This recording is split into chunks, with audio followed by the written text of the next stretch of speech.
প্রিয়জনেরা, প্রভু যিশুর নামে সকলকে জানায় অভিনন্দন। এই জায়গাটা নিশ্চয় দেখছেন, কত সুন্দর জায়গা। ওইদিকে সমুদ্র, এইদিকে ওভারহেড ব্রিজ, আর ওইদিকে রেলওয়ে ব্রিজ। এই জায়গাটা হচ্ছে একটা ঐতিহাসিক জায়গা। তামিলনাড়ুতে একটা দ্বীপ আছে, নাম হচ্ছে রামেশ্বরম। এটা হচ্ছে একটা বিশাল ব্রিজ, এই রামেশ্বরমে আসার জন্য তৈরি। ট্রেনের ব্রিজটা ব্রিটিশের সময় বানানো হয়েছিল, কয়েক মাস আগেই নতুন করা হয়েছে, নতুন রেল লাইন তৈরি হয়েছে। এটাই আমার পেছনে দেখতে পাচ্ছেন, কয়েকদিন আগেই খোলা হয়েছে। এর নাম হচ্ছে পাম্বান ব্রিজ। ভারতের দক্ষিণ অংশে একটা গুরুত্বপূর্ণ জায়গা এটা। অনেক জেলেরা মাছ ধরে এখানে জীবিকা নির্বাহন করে, এটাই ওদের কাজ। আমাদের দেশের পূর্ব রাষ্ট্রপতি ডক্টর এপিজে আব্দুল কালামের জন্ম রামেশ্বরমেই হয়েছিল, এখানেই বড় হয়েছিলেন। এই জায়গাটা একটা গুরুত্বপূর্ণ জায়গা। এখান থেকে আপনাদের সাথে কথা বলা আনন্দের ব্যাপার।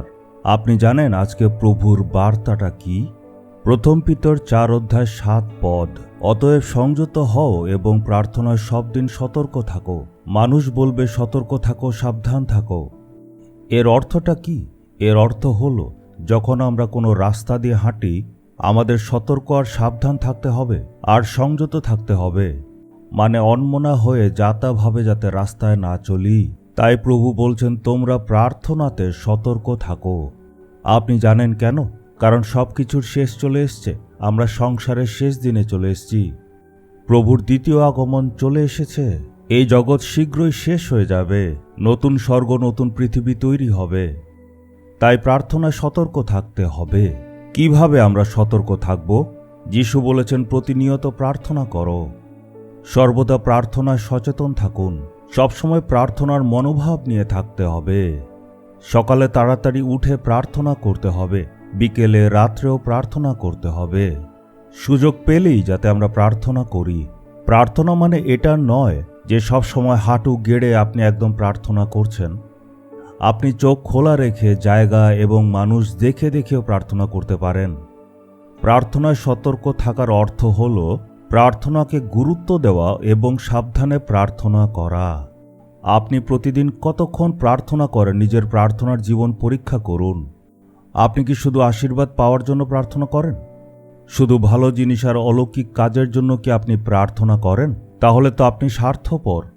শুধু যাতে নিজের জন্য প্রার্থনা না করি, আমরা যাতে দেশের হারানো আত্মাদের এবং পীড়িতদের জন্য প্রার্থনা করি।